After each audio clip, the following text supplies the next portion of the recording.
Dia. Então, hoje, nossa aula vai ser sobre física, um pouco o que seria uma questão da física no geral, dentro do conceito de robótica. E, bom, o que a gente tem como principais elementos aqui? A gente já viu até o curso a questão de eletricidade e programação, né? Se você for parar para pensar, essa parte de circuitos e funcionamento interno do Arduino é toda baseada na eletricidade. Tem que ser negado nisso, é sinal e ausência de sinal. Então, por isso que esse tema, eu não quero abordar essa aula, né? Essa aula de hoje. Não quero falar nem um pouquinho sobre a eletricidade, que a gente já comentou, né? Esse âmbito da física já foi comentado inúmeras vezes já no curso. Outros dois tópicos que eu não quero mencionar são fluidos e ótica, dois assuntos específicos demais para as nossas aplicações. Podem aparecer, diversos projetos podem vir a aparecer, mas não será contemplado hoje. O que eu quero falar? A gente vai falar hoje um dos principais tópicos de mecânica e alguns detalhes de materiais, porque isso é definitivamente assim, importante para um projeto genérico, né? Indiferente de qual área da atuação na robótica você esteja, indiferente de qual de aplicação mesmo, esses tópicos, eles inevitavelmente vão ter, porque é muito difícil você evitar isso no material, qualquer robô você vai encontrar, vai ser composto de alguma coisa, ele tem a estrutura mecânica dele, você tem que observar as estruturas de sustentação. No caso de transmissão, no caso de sistemas motorizados, né, é muito comum você encontrar um elemento robótico que possui no mínimo um robô, um único motor. Então, não tem como fugir disso. E os elementos de fixação, para a gente é muito difícil montar uma estrutura toda rígida, toda que não possua nenhum tipo de elemento de liga, né? Vamos colocar assim, seja uma cola, seja um parafuso, seja o que for, né? Os materiais que a gente vai ter aqui para lidar com isso. E tá, o que eu quero falar agora um pouco sobre os elementos de fixação. Eles vão ser os elementos a ser tratados aqui, que são os mais simples. É muito comum, né, você encontrar materiais sobre isso, principalmente em lojas de material de construção, você consegue encontrar cartazes e banners, etc., explicando um pouco mais sobre esses elementos. E interessante que eles nunca trabalham sozinhos, né? Você pode pegar aí, por exemplo, parafusos e porcas, né? Eles vão estar sempre andando juntos. E um ponto interessante sobre fixação é que você pode combiná-los, né? Para poder fazer aí um elemento mais complexo, tipo uma dobradiça. Então, o que acontece, né? Num elemento de fixação, você tem aqui um pino central, furos diversos que vão dar lugar a parafusos para prender, sei lá, que seja uma porta, um sistema, uma tampa, por exemplo, e você cria um movimento a partir de dois pontos fixos, né? Então, você tem um pino, que vai estabelecer um pivô, uma dobradiça que vai estar fixa a um elemento, vamos dizer, maior do corpo, por exemplo, no caso de uma porta, você tem ali o portal, ele não vai se mover, e, é claro, você tem ali o outro, que vai estar fazendo, de fato, um movimento de rotação em torno do pino central. Beleza, né? Dentre esses elementos de fixação, a gente encontra aí diversos mesmo. Isso aqui são exemplos, assim, exemplos curtos, né? Arruela, parafusos, pinos, porcas, rebite, solda, assim, esse universo aqui é enorme. Você vai encontrar diversos elementos e para poder encontrar, né, você pode ir procurar em lojas de parafusos, lojas de material de construção, depósitos de materiais, tudo você vai encontrar. É engraçado que a gente tem uma certa impressão de que esses materiais são um pouco caros.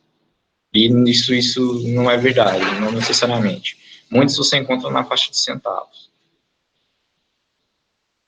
Mas, e assim, claro que existem, né, para a gente algumas alternativas porque pode ser que por alguma razão a gente não consiga utilizar desses elementos. E aí, o que fazer, por exemplo, acho que o mais complicado aqui seria a solda.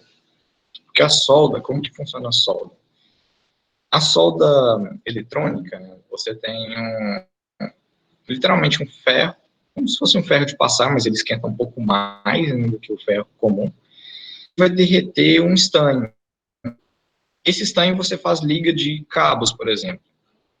No caso de uma solda estrutural, uma solda feita para, por exemplo, uma cadeira, não sei se vocês já tiveram a oportunidade de ver isso, mas dentro delas tem isso, assim, aquelas cadeiras de ferro, elas são soldadas nas ligas, mas essa solda, uma solda industrial, ela já é um pouco mais difícil de encontrar, porque você vai precisar de uma pessoa especializada que saiba usar esse tipo de ferramenta, não é uma pessoa comum que vai conseguir, precisa ter os equipamentos de proteção, precisa ter a técnica, não é tão simples assim de fazer uma solda Mig-Mag, por exemplo. Existem diversos modelos. E é claro, cada um desses elementos de fixação, eles vão ter aplicações diferentes. A solda, em geral, é um elemento de fixação permanente. Você não vai ter, dificilmente você vai ter movimentação ali. Só se você tiver uma combinação de solda com pino, e olha lá, hein, talvez. Para se você, né, pega aí, por exemplo, um parafuso.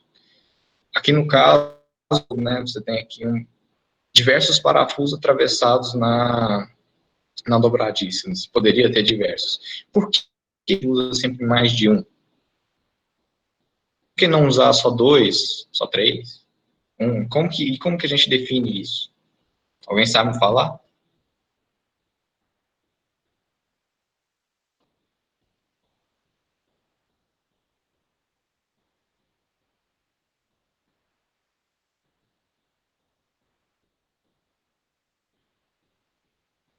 Alguém, pessoal?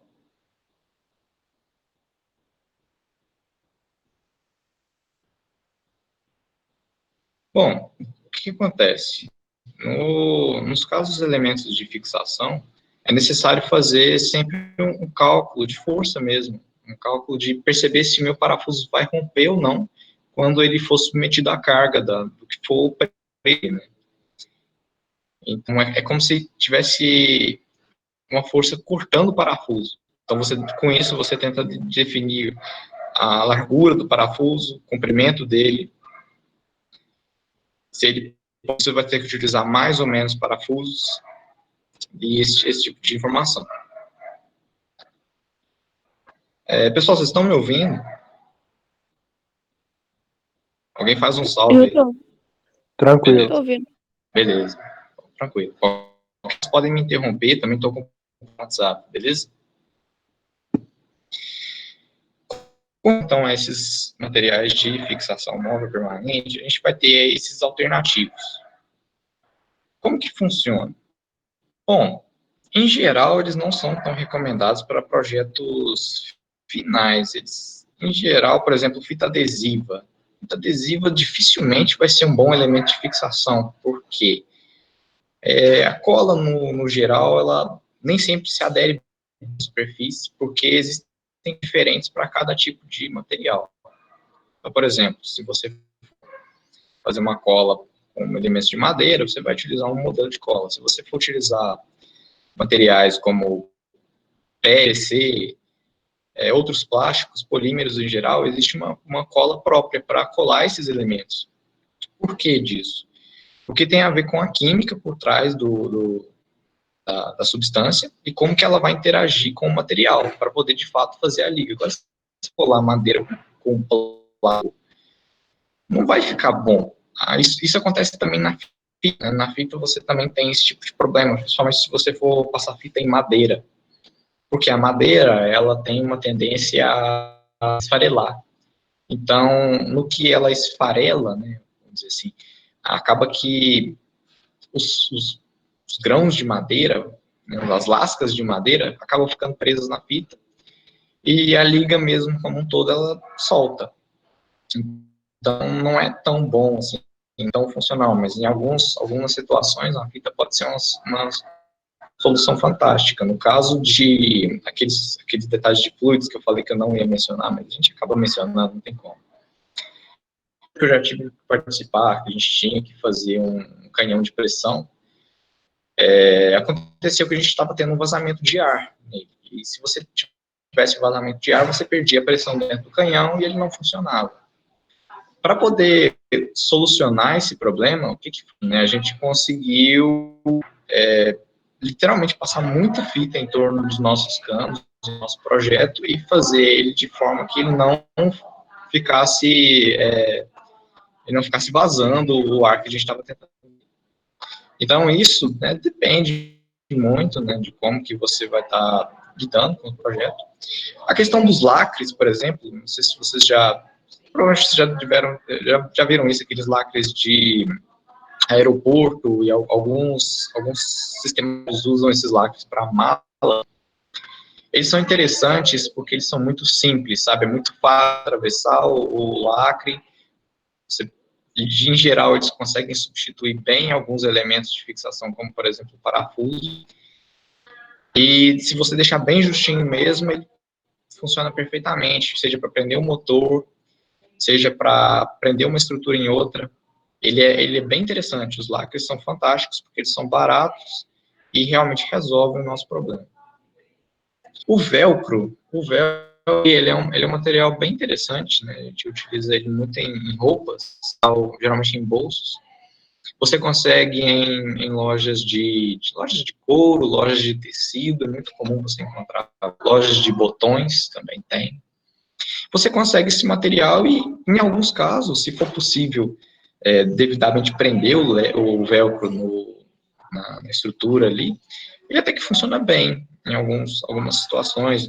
Por exemplo, se o seu elemento ele precisa ir com uma pessoa, por exemplo, o corpo de uma pessoa é algo muito, vamos dizer assim, muito irregular, né? Você não consegue definir exatamente.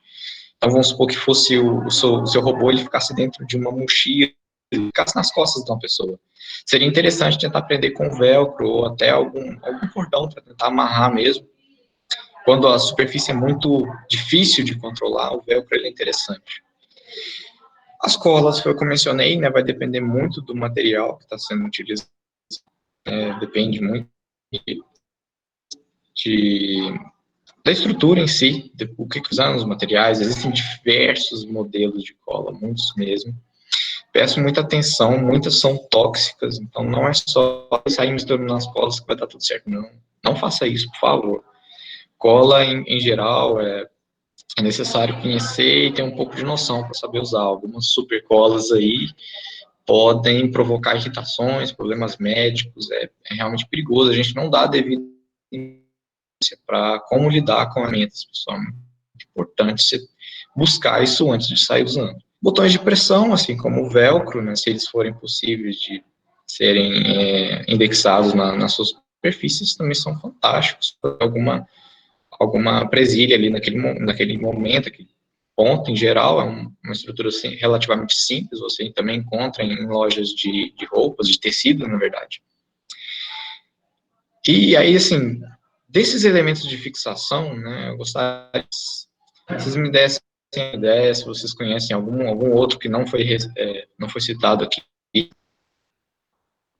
vocês acreditam que poderia ser interessante. A aula de hoje, pessoal, é um momento para a gente poder um pouco discutir, né, os que a gente tem, o que a gente pode trabalhar. Bom, Tem alguns projetos prego, não daria, funcionaria também não com fixação? prego seria interessante. Prego seria interessante para projetos com madeira.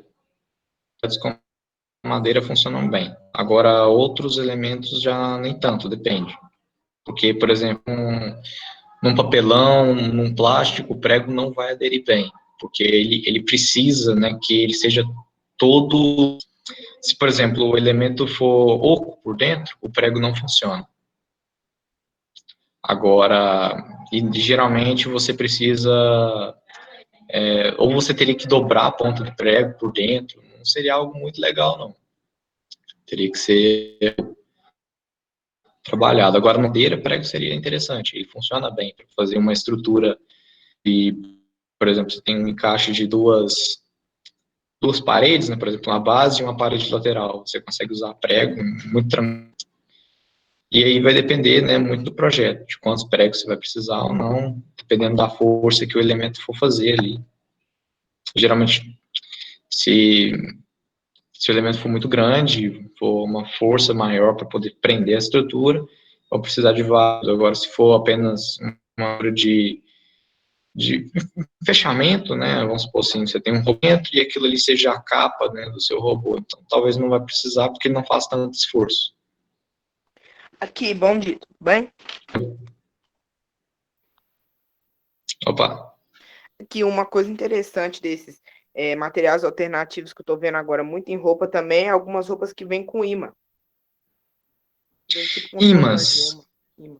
Sim, imãs são interessantes, mas eles têm um terrível no nosso caso de eletrônica, né, nos nossos projetos de robótica. Assim, como que funciona um imã? O ímã, né, alguns de vocês já devem ter visto, ele é um elemento com polo norte e sul, e ele tem um campo eletromagnético em volta dele, que tem suas propriedades, etc.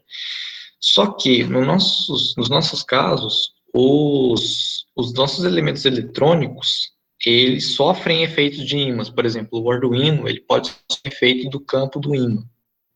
Isso pode modificar o funcionamento dele interno. Alguns elementos eletrônicos sofrem efeitos de ímãs, né? Então, esses efeitos eletromagnéticos podem ir no funcionamento. Então, quando você for tratar do uso de ímãs para fixação, tudo bem, é bacana, inclusive. Existem alguns projetos que usam caixas de som, inclusive, né, inevitavelmente você vai ter que usar ímã para poder fazer a caixa de som. Mas é importante ter atenção com o efeito que o ímã no seu circuito. Então, assim, é um elemento de, tudo bem, você consegue usar a fixação perfeitamente, mas você tem que ter uma atenção maior, porque ele pode interferir no seu sistema eletrônico. Beleza? Beleza, valeu. Vinícius, o Luiz Felipe também sugeriu aqui braçadeira. Sim, as braçadeiras são muito comuns. Elas, inclusive, são as oficiais para prendedores, né? Os lacres seriam uma substituição alternativa para elas. Sim, as braçadeiras são dicas para motores, são interessantes para sistemas com fluidos, em que você tem ali, por exemplo, uma mangueira e você tem uma conexão de mangueiras, né? Mangueira, torneira. Se você tiver alguma conexão dessa, é comum você encontrar isso. Você vai ter que utilizar a abraçadeira para tentar evitar a perda de pressão, né? Foi o que a gente fez com a fita adesiva. A gente conseguiu, com fita adesiva, fazer uma abraçadeira. Que foi um pouco funcional, porque a gente gastou um rolo de fita para fazer esse mesmo efeito que a abraçadeira faria. Só que já estava no meio da feira, né? Não tinha como ir lá buscar. Foi o que a gente conseguiu na hora. Em geral, madeiras podem ser usadas em projetos envolvendo água. Porque fluido é todo projeto que envolve água ou algum, aliás, água não. Todo projeto que envolve algum elemento no estado líquido, um elemento no estado gasoso. Isso é fluido. Fluido é líquido e gás, isso é fluido. Você tem que transportar algum fluido, líquido ou gás, por dentro de um tubo, por dentro de alguma estrutura, se você tem que lidar com a temperatura desses elementos gasosos e líquidos, você está lidando com fluidos. Então, por exemplo, você já deve ter visto isso em postos de gasolina, né? Na hora de fazer a troca de óleo, por exemplo, existem ali alguns elevadores para fazer a troca de óleo, mas para poder mexer do motor ali, ver debaixo se teve problema, né? Às vezes o carro foi passar no quebra-mola e bateu o peito de aço, aí tem que olhar debaixo do carro. É muito comum você ver alguns sistemas elevados. Como que isso funciona? Esses elementos são hidráulicos. Eles trabalham com fluidos, geralmente é óleo. E aí, então, você tem um sistema que bombeia óleo para debaixo do elevador e ele sobe, levanta o carro. Então, é comum. Aí existe todo uma mão para poder fazer esse tipo de detalhe, mas não quero tocar muito no assunto de fluidos. Bom, passando para os elementos de transmissão, esses aqui, só verificar se eu não pulei nada. Beleza. Os elementos de transmissão, pessoal, esses sim são problemáticos para a gente. Né? Porque o que a gente tem aqui? São os elementos que vão transmitir. Então, por exemplo, você tem ali um conjunto motorizado. Você tem ali um motorzinho elétrico. E você tem que levar esse giro, né, do motor até a roda. Se você simplesmente conecta o seu motor na roda, perfeito, né? Claro, você vai estar limitado na força do motor, mas é a melhor ligação, porque você não está tendo quase nenhuma perda. Você já está, motor, roda, acabou. Não tem muito problema com isso. Em geral, nos projetos de robôs, é comum para isso. O conjunto motor ele já liga direto, ou então se ele for ter algum sistema de ação vai ser interno, ou seja, você não teve que lidar com aquilo. Por quê, pessoal? Os conjuntos de transmissão, o que a gente tem? No caso de motores elétricos, é muito comum você encontrar correias, polias ou engrenagens. São os mais comuns aqui entre nós. No caso do conjunto correia-polia, o que você tem? Você tem uma polia menor, uma polia mais, uma correia de borracha, né, que liga as duas, e ela necessariamente precisa estar esticada para isso funcionar. E no que o motor gira, uma das polias, ela passa movimento pela correia, a correia toca a outra polia. É parecido com o que acontece na bicicleta. Muito parecido. Só que na bicicleta tem um nome próprio para isso, que é corrente, né, porque não é borracha. Então, nas bicicletas a gente usa o conceito de corrente. Você tem ali o seu elemento seria a polia, ela parece uma coroa, uma engrenagem, e você tem uma corrente que passa por ela. Então, por isso que é um pouco diferente, mudam algumas aplicações. No geral, as correias, elas são assim, muito utilizadas em motores a combustão também. Se você tiver a oportunidade de abrir o capô de um carro um dia desses e observar lá no motor, né, você vai conseguir encontrar um conjunto de transmissão, que fica logo na frente do motor. E, bom, o elemento de transmissão, né, de movimento que você pode encontrar no caso, os eixos em geral. Então, no caso de um motor a combustão que usa pistões, né, conjunto cilindro-pistão, ele toca um eixo virabrequim, que a gente chama, e ele transforma um movimento, né, então o conjunto cilindro-pistão, ele transforma esse movimento, vamos dizer assim, vertical em um movimento giratório num eixo. Claro que é um eixo especial, esse eixo virabrequim, depois vocês puderem ver o funcionamento disso. Geralmente o sistema cilindro é o mais difícil de ser feito, né, entre os nossos projetos, é praticamente, assim, inviável, né, ele tem que ser muito bem funcionado para que dê tudo certo, você tem que ter uma explosão dentro se for combustão, né, então não funciona não é tão simples de montar. De todos os elementos de transmissão, o conjunto cilindro-pistão é o mais difícil de ser feito. As engrenagens são muito comuns, né, se tiverem a oportunidade algum dia de com o Lego, vocês vão ver que o principal elemento de transmissão do Lego são as engrenagens. Você cria sistemas com eixos e as engrenagens vão girar em torno desses eixos. Então, uma engrenagem passa movimento para outra.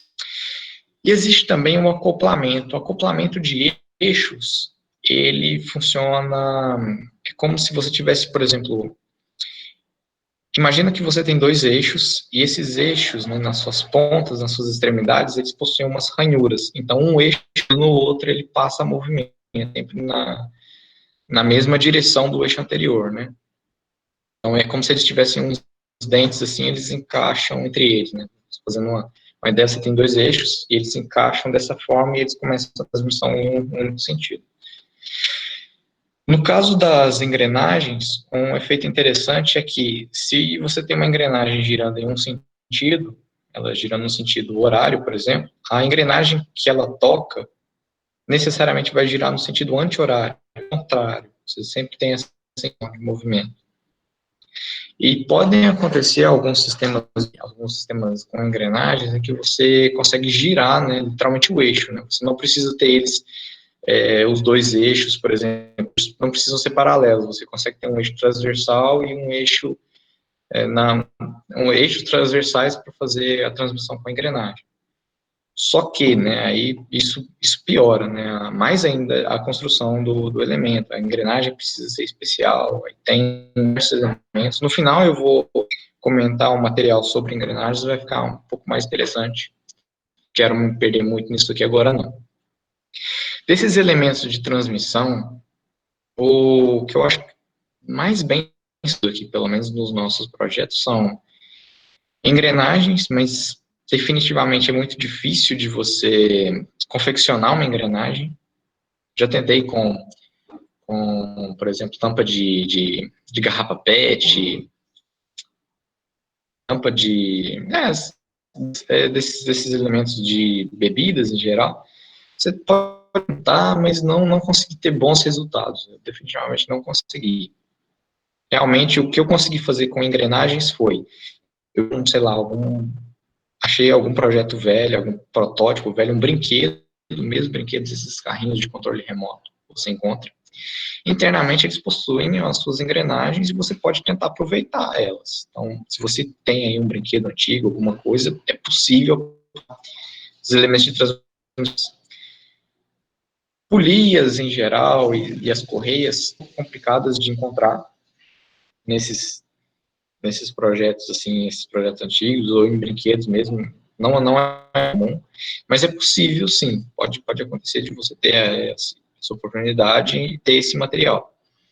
Mas o problema é que, geralmente, você tem que, né, quando você reaproveita tanto engrenagens quanto polias, é que você não consegue colocar eles nas dimensões. Então, você tem que adequar o projeto ao elemento de transmissão que você tem. E, normalmente, não é assim. Você tem um projeto e você dimensiona um elemento de transmissão para aquele projeto, nunca o contrário.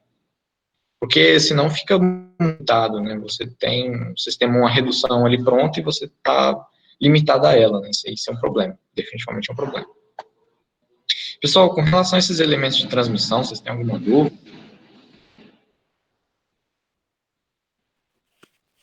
Não. Beleza. Bom, um ponto já interessante, né, a gente for falar dos elementos claro, se você tem os elementos de sustentação, aliás, se você tem os elementos de transmissão, você precisa deixar eles bem presos na sua estrutura. Para que a sua estrutura suporte essa transmissão de movimento interno, esses movimentos que vão estar acontecendo dentro do seu elemento robótico, você precisa o quê? Das estruturas de sustentação. Beleza. Se você for pensar, Vinícius, uma estrutura de sustentação, vou pegar ali uns pedaços de madeira e tal, vou tentar fazer uma caixinha para o meu robô, e aí, como é que eu vou dimensionar esses elementos, e quais são as ferramentas, quais são os materiais que eu posso estar utilizando para isso? Bom, em geral, nessas estruturas é muito comum a gente encontrar vigas, rodas de apoio. No caso de alguns robôs, seriam as rodas boas, que chama. Então, por exemplo, no mercado, as rodas dele não tem nenhum de transmissão de movimento ali. Ele é simplesmente um apoio que permite a rolagem e facilita a gente transportar o carrinho em meio ao supermercado. Mas, em geral, é apenas apoio. Se você parar para pensar, quem está fazendo força é a pessoa que empurra o carrinho. Mas é algo que facilita, por quê? Porque fica mais fácil arrastar o carrinho com roda do que ele sem roda. Alguns elementos como cabos de aço, em geral, você consegue fazer algumas estruturas. Para a gente, muito difícil lidar com isso. Esses cabos, o máximo que a gente vai conseguir vai ser um arame, talvez. O arame consegue substituir bem para projetos pequenos, porque o cabo de aço, na verdade, é um conjunto de arames. Né? Você tem diversos arames, eles são entrelaçados de forma tal que dá um formato ao cabo, e aí ele ganha uma certa resistência maior do que só um arame sozinho. Aí vai depender, né, de quão engenhoso você é para lidar com arame, se você consegue fazer um cabo em cima dele. Mas, claro, um cabo, ele tem um conjunto muito grande, então fica caro você fazer um cabo muito robusto. No caso de alguns elementos por exemplo, Veículos mesmo, um robô veicular, é muito comum você encontrar chassis e até gaiola de proteção. O que acontece? O chassi, ele é um elemento de estrutura básica. Então, por exemplo, esses robôs que eles têm, eles têm uma base pronta, em que você tenta colocar ali motores, na própria board, você monta aquela estrutura em cima daquele chassi. Então, é isso que a gente chama de chassi, é uma base. Em cima dessa base, começa o seu robô. Geralmente, ele une os elementos de transmissão. Ele une os elementos ele dá sustentação a esses elementos de transmissão, a essas rodas, etc. Você vai ter esse encaixe. No caso do carro, por exemplo, o chassi é toda a parte de baixo. Então, você tem ali aquela estrutura, aquela ferragem inferior, então é toda chassi. A gaiola de proteção, ela não é tão comum assim, não.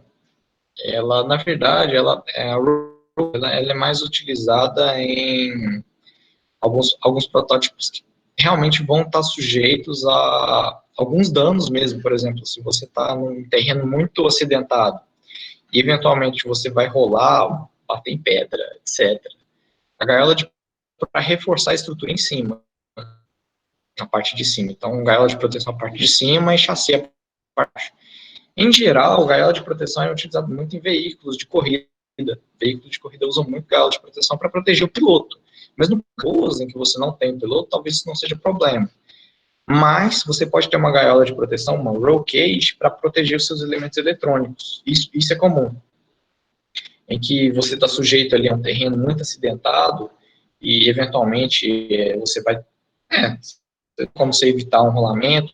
Ou em protótipos de combate de robôs também é comum você ter roll cage, porque você tem alguns golpes, alguns danos que podem vir do topo, né? Então aí você tem que ter uma maior com a estrutura externa e preocupar se seus elementos de eletrônicos vão estar protegidos ou não. Para tentar substituir esses elementos nos nossos protótipos menores, né, no caso, é muito comum, né, esses materiais, né? Então, vamos lá. Palitos de picolé, palitos de churrasco, palitos de dente, etc. São muito interessantes para fazer algumas estruturas de sustentação. Eu mesmo já tive a oportunidade de mexer com palito de picolé. Funciona bem para estruturas pequenas, não envolvendo muita carga, porque, querendo ou não, surte com efeito de deformação. E outro problema também, né, você lida com madeira. Madeira, em alguns casos, você pode ter problema com água. Se o seu projeto envolve água, madeira não, porque pode inchar, então você teria que usar um verniz para proteger, mas aí já é outro assunto. Fica um pouco complicado. O legal dos palitos de picolé é que eles aceitam alguns dos elementos de fixação que a gente já mencionou.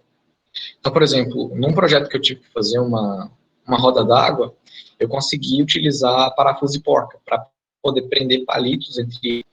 Então, eu consegui subir bola em alguns casos. Isso foi fantástico. E, assim, consideravelmente o efeito do funcionamento do protótipo. O legal também de palitos de picolé são fáceis de furar. Então, mesmo que você não tenha lá uma furadeira à disposição, se você conseguir improvisar ali um elemento para tentar fazer esse furo, você pode ser bem sucedido com isso. Claro que vai dar um pouco mais de trabalho, mas já é mais fácil do que tentar uma placa de metal, por exemplo. Seria um pouco difícil.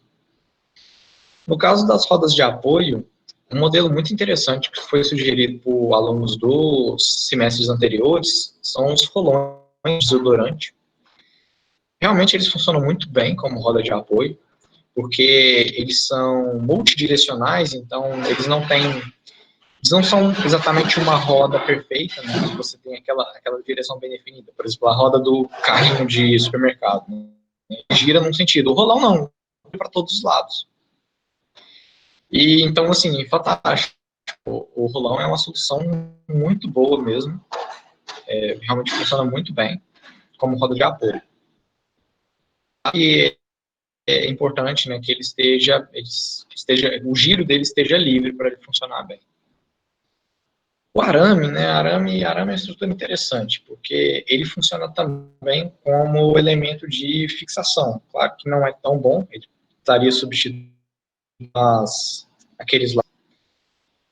Funciona, eu já vi diversos projetos, tanto na sustentação quanto na fixação, que eles conseguem, né, dar uma ideia interessante para o projeto, funciona bacana. Aqui, só a respeito de curiosidade, eu tinha um amigo Claro. que ele tinha um pai que era engenheiro, aí eles participavam de campeonatos de fazer estruturas de palitos, né? Aí eles colocavam a estrutura de palitos numa prensa hidráulica e via quanto que o palito conseguia sustentar ali aquela torre até que quebrasse com o palito ali.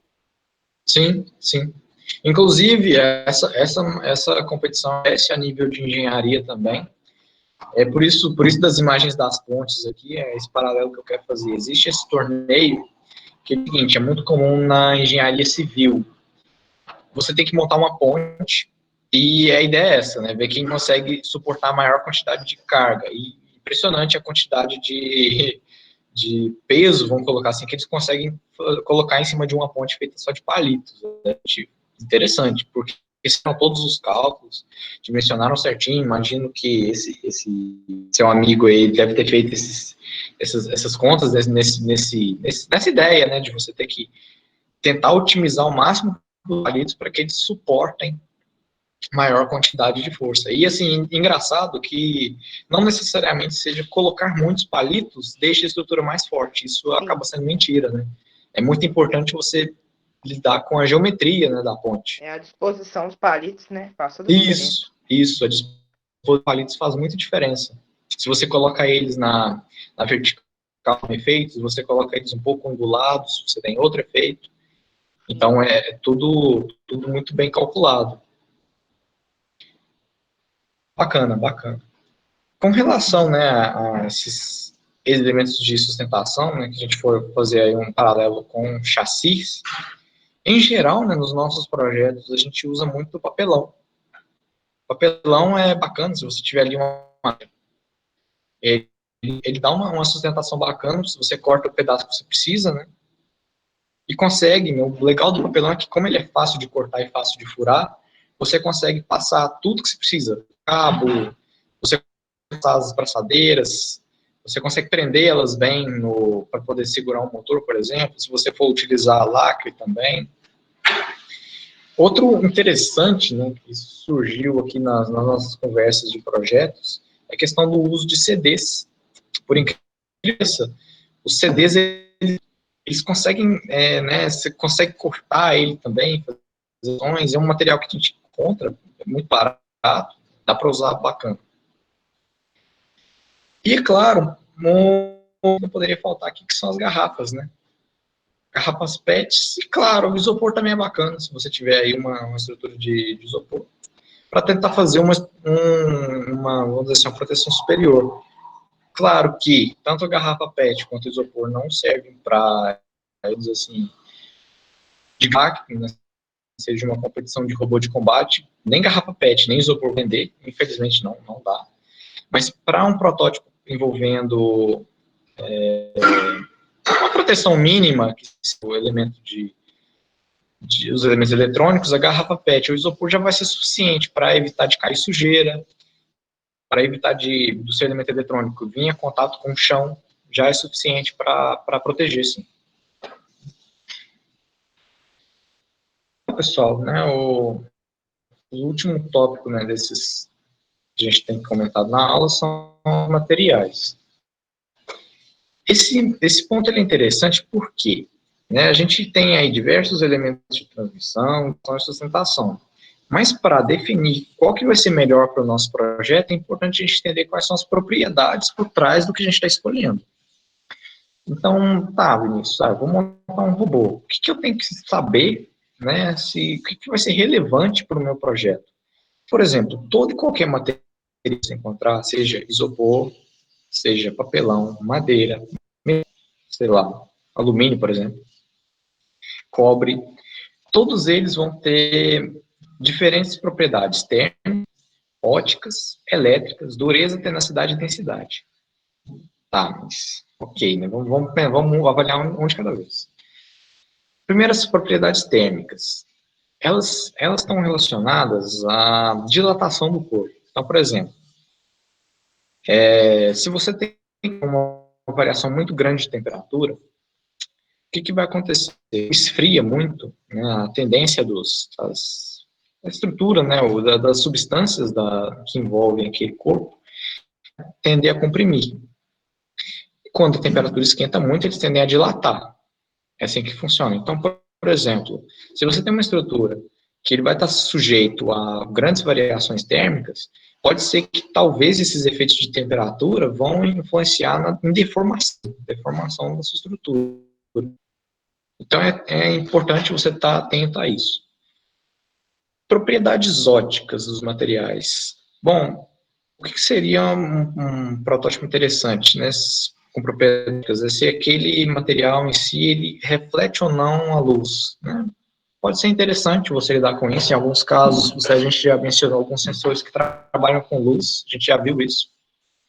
Então, ter atenção com essas propriedades ópticas pode interferir no funcionamento dos eletrônicos.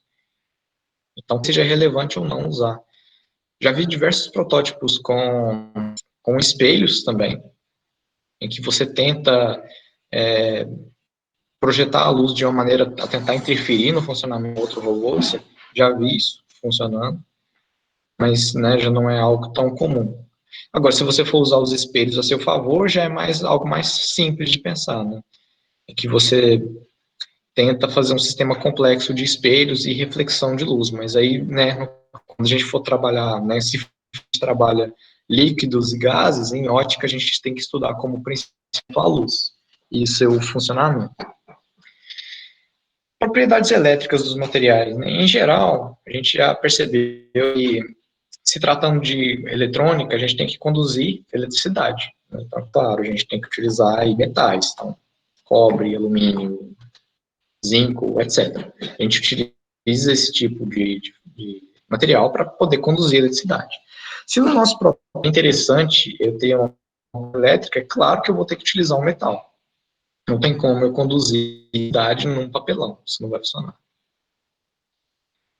Com relação a esses três tópicos, na verdade são propriedades mecânicas, eu quis dar um destaque aqui, expandir um pouco mais, né, que são dureza, tenacidade e densidade. Por que eles são tão importantes, só para eu querer fazer essa expansão?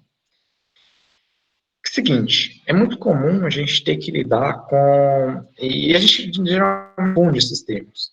A dúvida, ele está relacionado a como um material pode riscar outro material. Isso é meio esquisito, né, do ponto de vista, da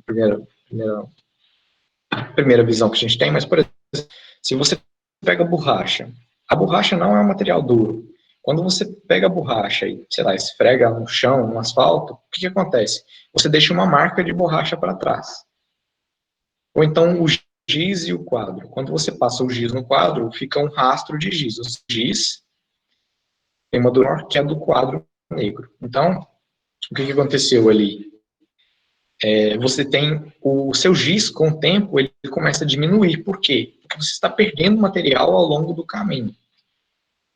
Tá, isso é relevante para mim ou não? É importante você ter essas relações de dureza, porque, inevitavelmente, nos protótipos, pode ser que um elemento encoste em outro. E você tem que ver como que vai ser o efeito do desgaste para, eventualmente, substituição de peça, posição de peça. A tenacidade já é um efeito, vamos dizer assim, contrário da dureza.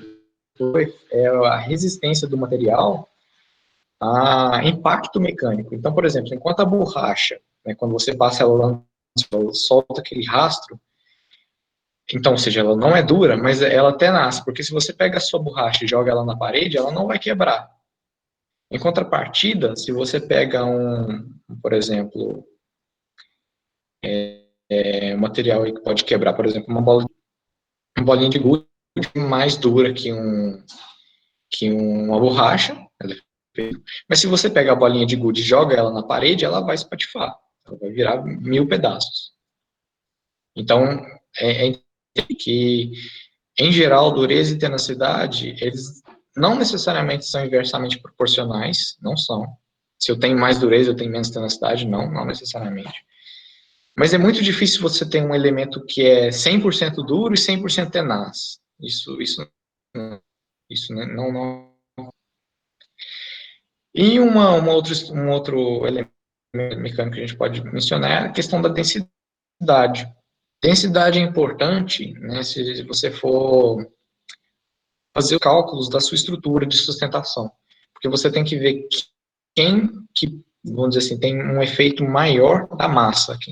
Por exemplo, mesmo que o corpo seja um corpo de chumbo, seja muito pequeno, ele pode ser mais denso, ele pode ter mais massa do que sei lá, uma caixa de papelão, por causa de mecânicas dos materiais mesmo, propriedade da substância.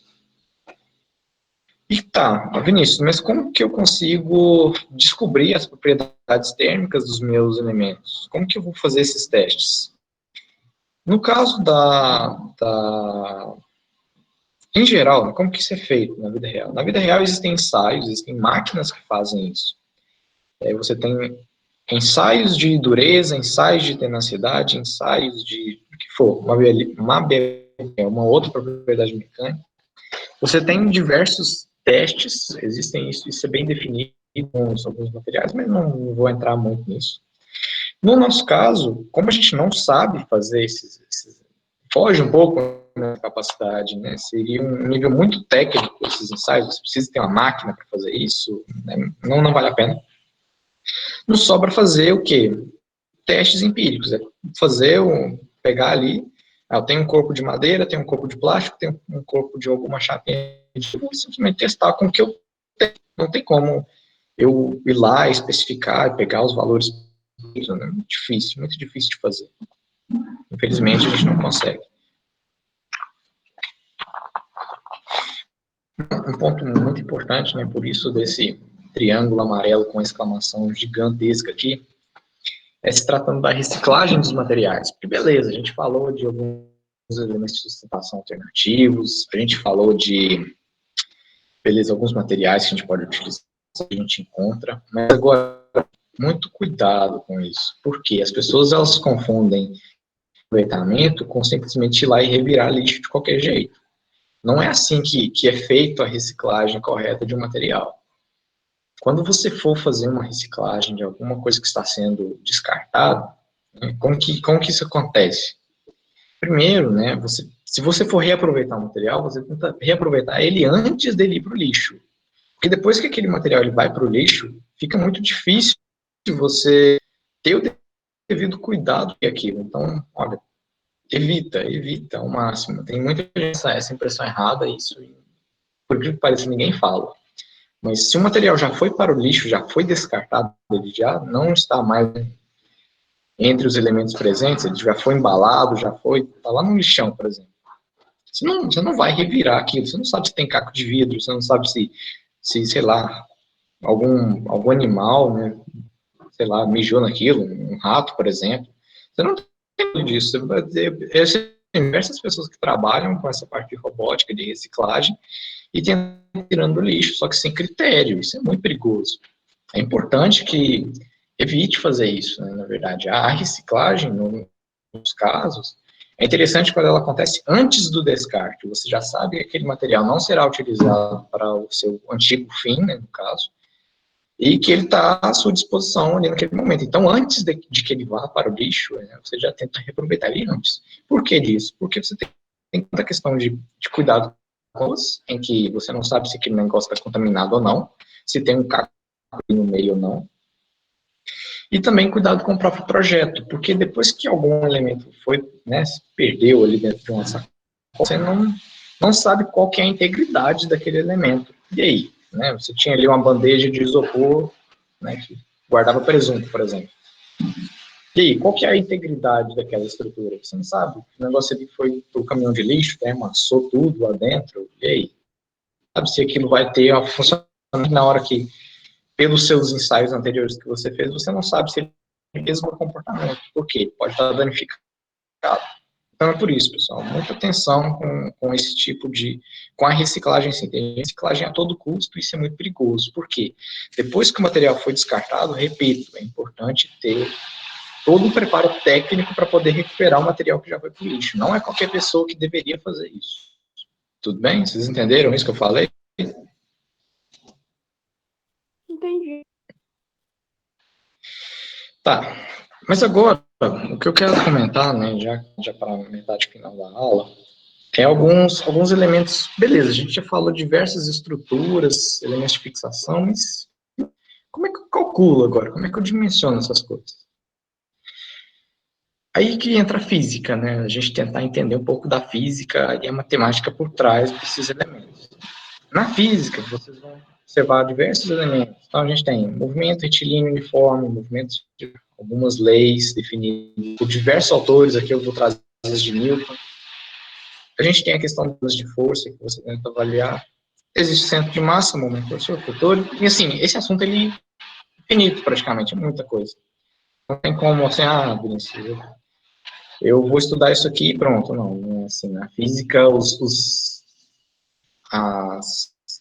ensinamentos, né, as normas em geral da física, as leis da física, os princípios de estudo dela, então você aprende uma coisa primeiro, depois aprender algo depois. Então é sempre continuado.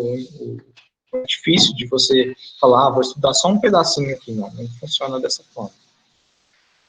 E meu objetivo aqui agora não é todo esse conceito, todos esses tópicos aqui para vocês e vocês aprenderem isso em meia hora. Seria um erro grotesco. Meu objetivo aqui a partir de agora é convencer vocês de que é importante prestar atenção na aula de física que vocês têm aí com seus professores, ou eventualmente quando voltar às aulas, e como elas podem ir nos nossos protótipos.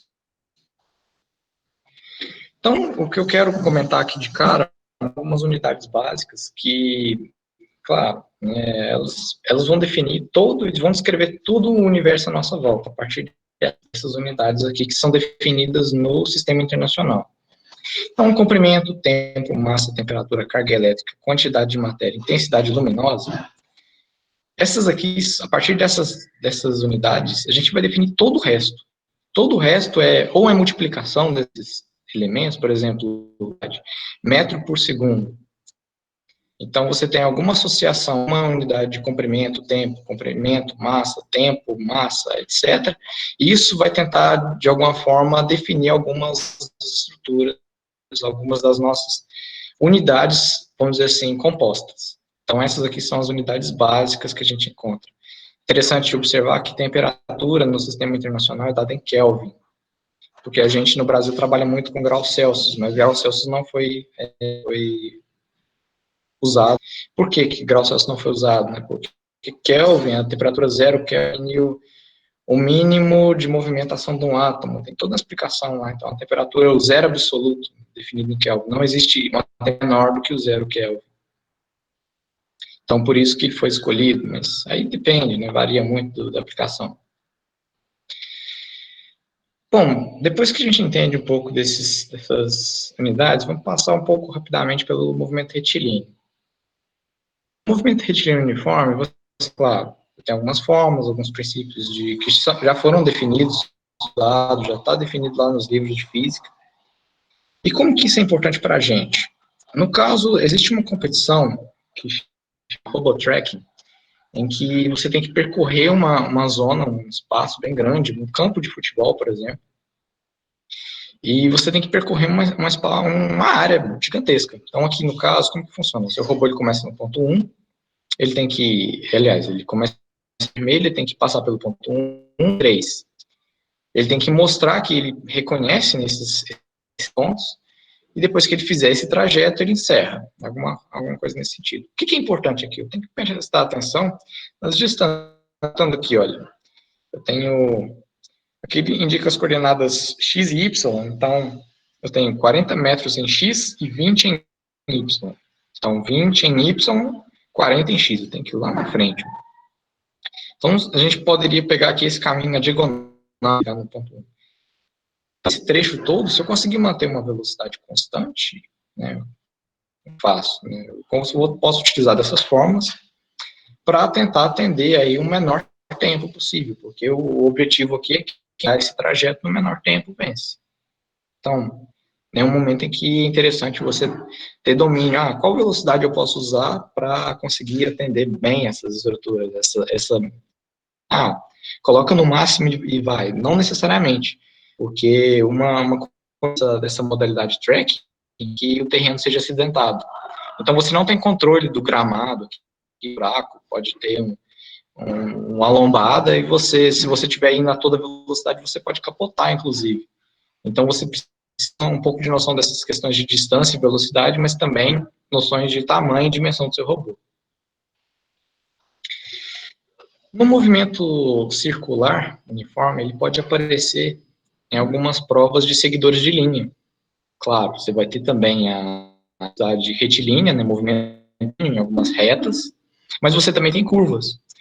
Interessante, curvas, em algumas modalidades, elas são sempre bem definidas, são sempre, por exemplo, curvas de raio 10 centímetros. Então, você tem uma velocidade que você define para as retas, e como existem alguns marcadores que indicam, marcadores antes da curva, que te indicam, olha, eu vou ter uma curva a partir desse ponto. Então, eu consigo prever comportamento eu posso prever que vai haver uma curva, e a partir disso, eu consigo definir o comportamento do meu robô durante ter que diminuir um pouquinho, talvez. Porque você tem que prestar atenção em uma dimensão definida, né, para o robô naquela competição. E, é claro, você tem um raio, né, da curva. Então, imagina que você tem um robô aí de 20 centímetros e ele chega perfeitamente aqui, ó, nesse ponto. Ele chega aqui e pega esse marcador. Se ele tem 20 centímetros, ele está exatamente em cima da linha, você tem 10 centímetros para a direita e 10 centímetros para a esquerda. Se supondo que as rodas estejam nas extremidades, o que vai acontecer? Uma roda, ela vai estar exatamente no centro do círculo, enquanto que a outra vai estar a distância 20 centímetros do centro. E aí, como que você lida com isso? Porque no movimento circular, é muito você, né, você tem que fazer uma curva, exatamente isso, faça uma curva. Se uma roda já está exatamente em cima do centro do círculo, ela não precisa girar. Em contrapartida, a outra roda que está distante do círculo 20 centímetros, ela tem que percorrer uma distância equivalente a esse pedaço de circunferência. Alguns cálculos voltam ainda, que a gente já viu. A nossa referência de distância vai ser a circunferência da curva. E, é claro, você tem toda uma questão de velocidade a partir dessa circunferência. Tem uma nova definição para a unidade de tempo, ele vem como período, porque o movimento giratório ele é um movimento repetitivo. Mas não se atente muito a isso por enquanto. Se vocês já viram isso em física, ótimo. Se vocês ainda não viram, vocês ainda vão ver. Vocês vão ter essa oportunidade. Pessoal, vocês gostariam de comentar alguma coisa?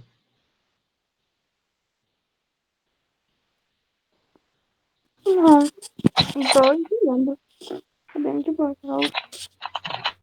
Beleza.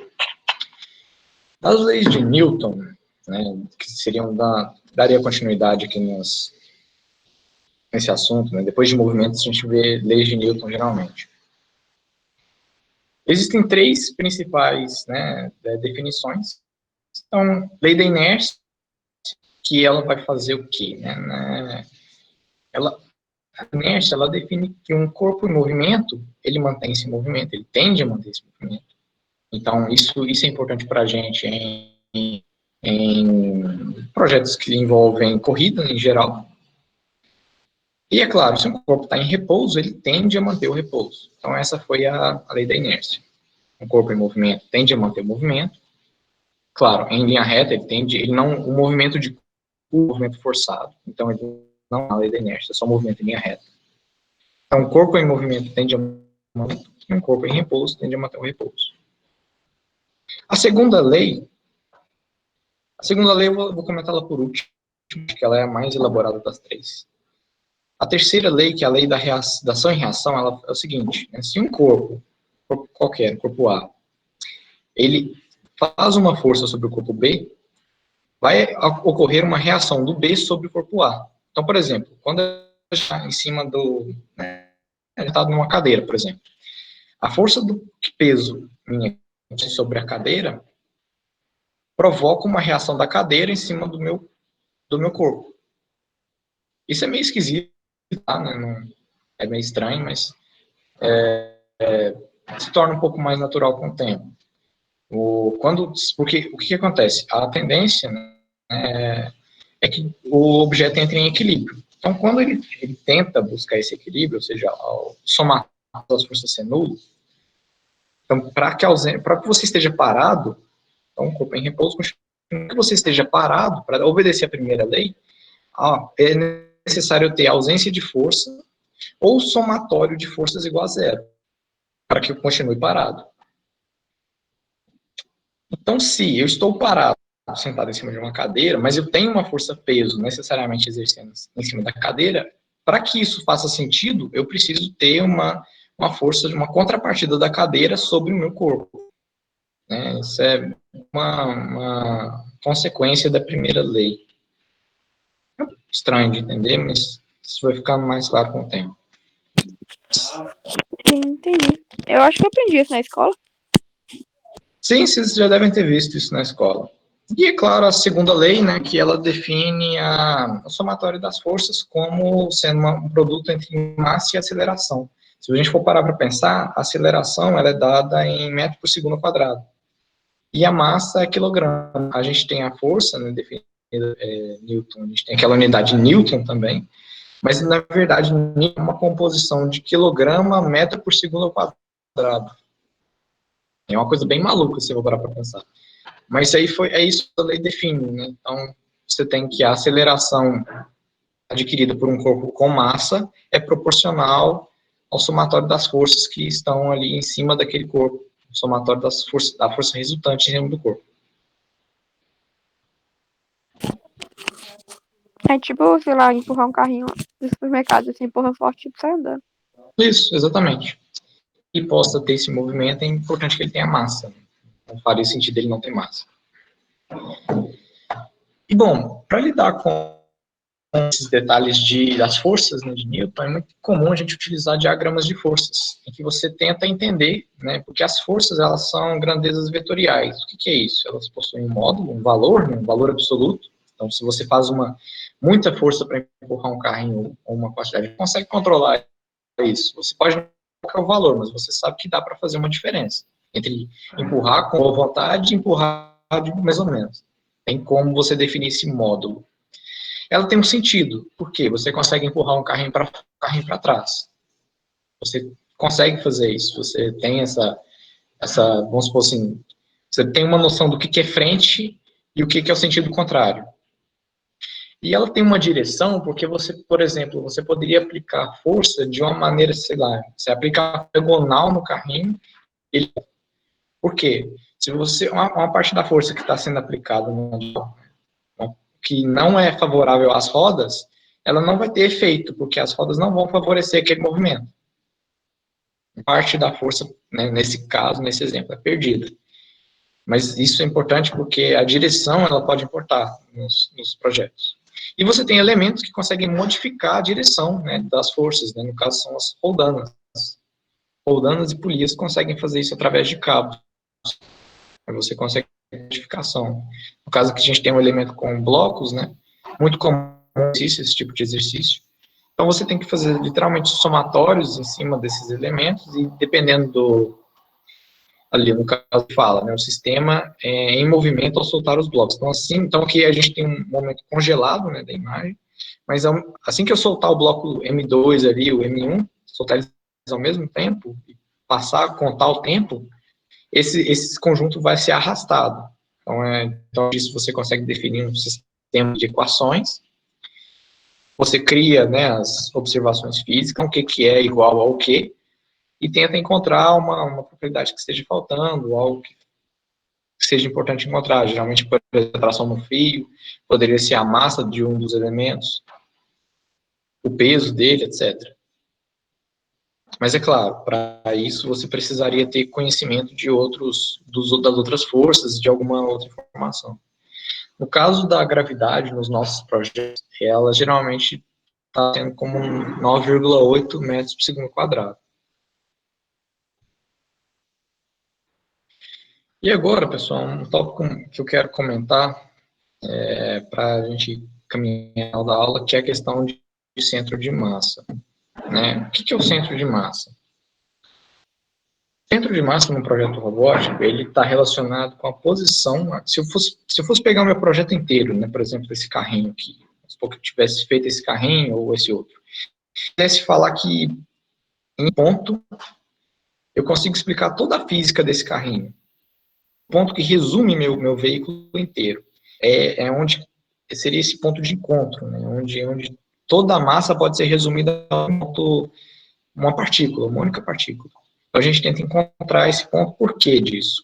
Porque, por exemplo, a gente pensou, né, nossa, no meu veículo lá na pista de corrida, tem uma roda que fica, sei lá, ela poderia estar na posição 0, poderia estar na posição 20 do raio, mas eu poderia ter um único ponto que define todo o meu robô. Aí eu não preciso ficar pensando em roda diferente. Imagina que o meu robô tivesse 6 rodas, eu ia ter que fazer um cálculo para cada roda. É mais interessante se eu conseguir abstrair meu robô em um ponto, que aí eu faço uma única conta. Então, por isso que é importante a gente fazer essas noções de centro de massa, isso ajuda muito. E como que isso interfere? Por exemplo, num veículo de corrida, é interessante que o centro de massa dele seja bem baixo. Se vocês forem pesquisar esses dores de linha, vocês vão ver que os mais bem-sucedidos são extremamente baixos, eles são bem. Em contrapartida, naqueles robôs tracking, é importante que ele seja um pouco mais alto, porque como você não tem controle do terreno, você tem um controle, você pode ter buracos, animais, poça d'água, etc., você precisa ter uma distância de segurança do chão. Então, necessariamente, seu centro de massa precisa ser mais alto. Em contrapartida, se você tenta uma velocidade maior, você pode capotar. Então, né, tem alguns problemas. No nossos casos, para poder tentar definir o centro de massa, a gente vai tentar o centro de gravidade. Tem, porém, aqui uma ressalva. O campo gravitacional, ele vai ser constante nas nossas aplicações. Então, por isso, o centro de massa vai coincidir com o centro de gravidade. Mas, no geral, isso é mentira. Isso não é uma verdade. Por quê? O centro gravitacional, ele não trabalha com a massa. Porque, em geral, vamos supor, tem meu pneu aqui, tem uma estrutura interna do meu carrinho, o motor, etc. E cada um deles tem uma massa diferente. Mas, às vezes, eu não consigo definir isso. E o centro de gravidade, ele trabalha com área. Com área é mais fácil da gente encontrar. Só que, se você tem um elemento com materiais, fica difícil de você trabalhar isso. O centro de gravidade já não vai ser tão útil também.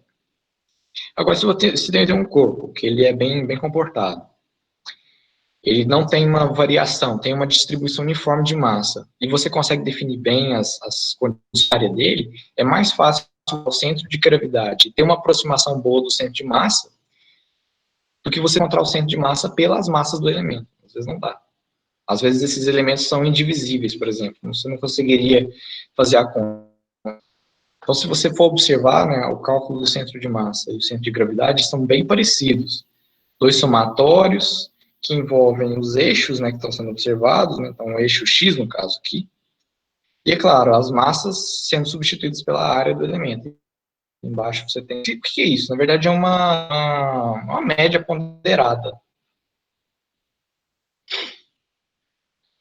Para cada elemento, né, para cada figura geométrica, você vai ter um diferente valor para centro gravitacional. Então, um triângulo, ele vai ter o Y, o centro de gravidade dele a 1/3 da altura. O quadrado, por exemplo, já vai estar no meio certinho. O retângulo, né, você pode fazer duas diagonais, e onde a ação das diagonais é os de massa, né, no caso. Então, a gente já consegue achar isso de cá. E também vai coincidir com o centro de gravidade. Mas uma pergunta que eu quero fazer, né, o que seria a gravidade constante e quando ela vai ser constante? Ela vai ser sempre constante quando a gente trabalha com esses protótipos pequenos. Por exemplo, num prédio, você tem aí, sei lá, 10 andares, o efeito da gravidade no primeiro andar vai ser diferente do efeito da gravidade no 10º andar, porque você teve uma variação muito grande. Então, quando você tem essa variação de altura, você perde um pouco dessa... Aí o centro de gravidade e o centro de massa não vão coincidir. Mas nos casos de aplicações pequenas, não tem problema. Então, cada figura geométrica vai ter uma determinada especificação para encontrar isso. E aqui, né, a gente tem um exemplo rápido, só comentar assim, o que acontece aqui? Você tem, né, uma estrutura para fixar, aqui no caso está sem o motor, né, nesse círculo, e, né, isso aqui eu quero fazer a avaliação do centro de gravidade dessa estrutura. Então, o que eu posso fazer para poder tentar, no caso aqui, eu tenho, não está dando para ver direito, mas aqui eu tenho duas, seria a ranhura, né, equivalente ao furo que está passando aqui, a uma vista, né, lateral dessa minha peça, que eu estou vendo ela, né, uma vista de frente, e aqui eu simplesmente girei para poder visualizar. Eu defino, né, as posições x, y, z do meu corpo, tentar observar, e aí eu vou tentar encontrar um x centro de gravidade, um y centro de gravidade e um z centro para tentar encontrar o centro de gravidade da minha figura como um todo, né, já que é uma figura tridimensional. Então aí vem conta, né? Uma coisa interessante é que, se tratando de um somatório, eu posso pegar meu corpo e dividir em pedaços. Então, se eu conseguir observar aqui, né, no caso, né, 80, né? 80 por 80, então eu consigo pegar aqui um quadrado, número 1. Eu tenho um raio 15, né? Que está o diâmetro 30, então raio 15, consigo pegar o raio 15 aqui desse círculo. Então, também é figura 3. E consegui pegar aqui um triângulo retângulo, figura 2. Ótimo, consigo já encontrar, né, aqui a gente vai fazer procedimento de cálculo do centro de gravidade da figura 1, 2, 3. Então, no caso, né, lembrar, aqui as unidades estão em decímetro, né, mas foi só para mesmo lembrar, né, que a gente tem que sempre trabalhar com metro, em 8 metros, 25 metros, 2,5 metros, isso é muita coisa. Né, metro é uma unidade grande.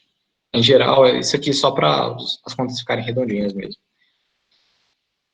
Então, aqui no caso, né, do centro de gravidade da figura 1, que eu tenho 8 metros aqui, a metade, né, vai dar os 4 metros. Beleza. A figura 2, se eu for de gravidade dela, eu tenho aqui, ó, os 8 metros, e aqui eu tenho 17 metros. Então, 17 menos 8, isso me dá 9. 9 dividido por 3, por que por 3? É um triângulo, então eu tenho que pegar um terço da base, que é um triângulo retângulo, né? A propriedade dele é essa, o centro de gravidade é um terço da base. Então, 9 dividido por 3, mais 8. Por que eu somei mais 8? Eu tive que somar esse 8 porque o triângulo ele está a uma distância 8 metros do meu ponto de referência. Na física, tudo é referencial. Então, nesse caso aqui, eu preciso ter essa soma, né, para poder, né, ficar correto. É sempre em relação ao meu eixo, minha posição 0, 0 do eixo. O centro de gravidade do eixo X vai ser na posição 11 metros. 11 metros em X. Na figura 3, eu tenho aqui, se a gente for observar a minha figura, o que eu tenho? Eu tenho 5, então vai estar somando. Meu raio, né? Meu raio é 1,5. Então, se eu pegar o meu diâmetro dividido por 2, eu já teria, né, o valor. Então, é sempre o valor do raio somado com essa distância que está do eixo. Então, eu estou, observação, estou olhando só o eixo X aqui, pessoal. E outra coisa, eu tenho que pegar as áreas dos elementos. Então, aqui, um quadrado, lado, triângulo. Eu estou pegando base vezes altura dividido por 2. A área do círculo, que é o π vezes o raio ao quadrado, então tem que encontrar esses valores. Então, dado o centro de gravidade individual de cada um dos elementos, agora eu tenho que calcular o centro de gravidade em X do conjunto. Eu tenho divisão para facilitar a minha conta. Então, se eu for aqui, eu pegar antes, ó, o que eu tenho? X centro de gravidade, ó, a área de cada um dos elementos divididos, somado, né, fazer essa média ponderada que compensa. Só que aqui a gente tem um ponto interessante, olha que legal, apareceu um sinal de menos. Por que apareceu esse sinal de menos? Por que eu tenho que subtrair a área do círculo?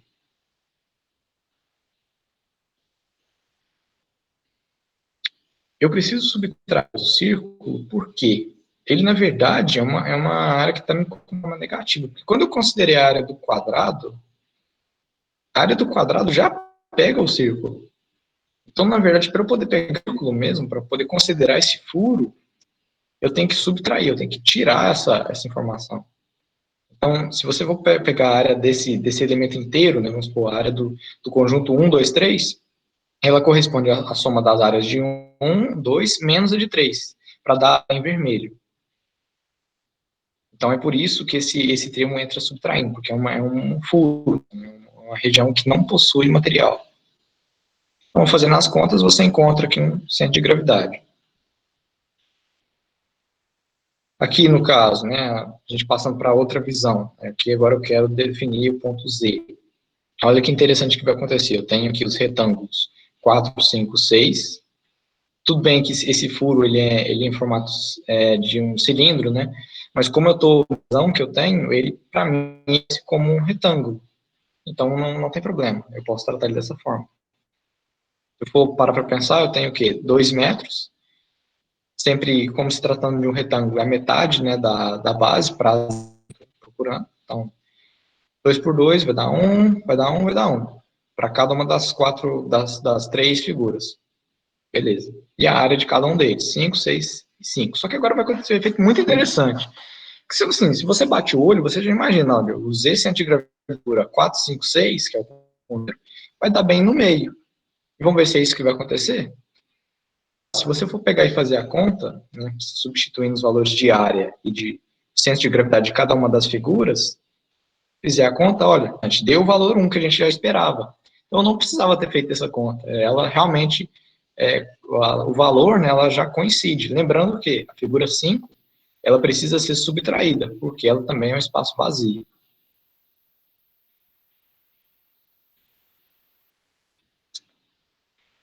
Então, agora, voltando, agora um ponto interessante, né? E o centro de massa para a figura Y, o que eu vou considerar? Eu vou considerar a figura lateral ou eu vou considerar a vista de frente? Qual delas que me fornece uma informação mais precisa? E agora? Se a gente for avaliar essa figura aqui, ó, essa figura lateral, a gente consegue observar que existe uma simetria muito bacana, né? Eu não consigo perceber esse efeito de rampa. Não consigo com essa imagem. Então, o valor que a gente usa, o Y de gravidade, seria aqui bem no meio do furo. Só que isso não é tão verdade, porque eu tenho um efeito de rampa. Vamos ver o que vai acontecer se a gente for fazer a avaliação para essa figura? Olha o que acontece. Se eu fizer agora o centro de gravidade de figura 1, né, que é o quadrado, do triângulo e do círculo, eu encontro diferentes valores. Ó. Então, 1/3 da altura, metade da altura, metade do diâmetro mais os 2,5, que a gente já tinha encontrado no eixo Y. A gente tem que observar que o valor 2,5 não tenho, porque lá eu tenho 80. Aí eu tenho 30 aqui, 25, então sobrou só 25 aqui para baixo também. Então, ainda a mesma distância, está equivalente. Então, consegui, peguei as mesmas áreas lá do que a gente já calculou, e agora eu jogo aqui nas expressões, olha. O valor que eu encontrei, 3,48, não é exatamente 4. Se a gente for fazer nessa figura lateral, eu vou encontrar do Y centro de gravidade no ponto 4. E, na verdade, é porque eu perdi da rampa, eu não consegui visualizar ele nessa figura. Então, é muito importante que você tenha esse critério para escolher o que você vai buscar. Então, o centro de gravidade da figura que a gente está procurando está aí marcado pelo ponto X. Ó. O centro de gravidade está aí. E, no caso das nossas aplicações, vai coincidir com o centro de massa. Alguns outros tópicos que eu quero comentar rapidamente, né, que também podem aparecer, são, aliás, quero voltar aqui rapidinho. Então, só para relembrar, né, o centro de massa, né, ele vai coincidir com o centro de gravidade daquela figura, portanto, né, a gente vai ter essa equivalência. Então, se a gente fosse fazer o cálculo tanto para esse carrinho quanto para esse outro, a gente poderia estar fazendo esses equivalentes. Mas, porém, eu tenho que perceber que as minhas distribuições de massa, elas precisam ser uniformes. Então, se eu tenho um elemento borracha, com metal, com papelão, etc., com vidro, a maneira como eu vou ponderar o somatório vai ser diferente, eu tenho que ter essas malícias na hora. É um pouco difícil de ter isso, é só a prática mesmo que leva à perfeição, é essa capacidade analítica. E agora, só para encerrar mesmo, quero falar de momento, né, que é o que acontece muito, né, a gente usa isso muito em engrenagens. Então, no momento torsor, você tem definido por força vezes uma distância dada por, né, então um braço. Então, você tem aqui duas pessoas numa gangorra, duas pessoas de mesma massa, no caso. Se na minha gangorra ela fosse disposta de maneira tal que ficasse, né, um braço menor, mesmo que as duas pessoas tivessem a mesma massa, inevitavelmente a minha gangorra iria balançar, né? Ela ia ter a pessoa com um braço esse braço mais favorecido, 2 metros, ele ia fazer o quê? A pessoa que, mesmo ela tendo o mesmo peso, né, mesmo sendo duas pessoas de mesmo, ela vai né, teria maior massa, mas não, exatamente não. É o efeito do momento que está proporcionando esse efeito de gangorra aqui. E, claro, o momento torsor ele acontece quando você tem um ponto. No caso de uma roda d'água, o que acontece? Você tem água caindo, né, nos coletores. Então, você tem a força-peso, né, que você teria a continuação de um rio, por exemplo. Isso promove o movimento da roda, que transforma isso no movimento de giro, movimento, né, movimento torsor em torno de um eixo. É isso que as engrenagens fazem. Elas transferem o torsor de um eixo para outro. E existe também o momento fletor. O momento fletor, ele acontece no caso da deformação. Quando o seu corpo, aquele elemento de sustentação, ele sofre o efeito de envergar. Então, é muito comum no cálculo estrutural. Quem comentou aí das pontes, né, é isso que acontece na ponte, né, quando ela sofre com o efeito de forças em cima dela. Então, você vai pressionando ali, vai pondo força e mais força em cima da ponte. Com o tempo, os palitos vão dando até quebrar mesmo. E o que está acontecendo é momento, ou seja, o efeito de uma força em cima da deformação de um corpo. Então, geralmente, você tem pelo menos 2 pontos de apoio, poderia ser um apoio ou uma parede inteira em que esse corpo está preso, e você tem aí os efeitos da deformação disso. E, por incrível que pareça, né, a fórmula é a mesma. Momento fletor, força vezes o braço de distância.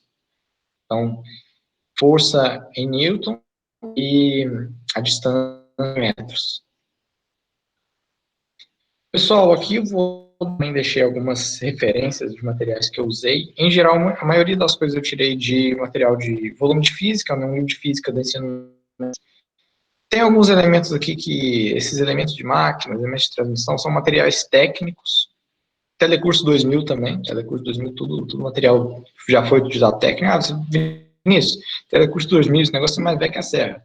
Sim, por incrível que pareça, é um material, mas muita coisa ainda assim, dessa parte de mecânica, por exemplo, essas definições de Newton, 1700 e bolinha. Então, coisa que foi definida há muito tempo atrás em mecânica ainda vale. Então, esses materiais eles são muito bons.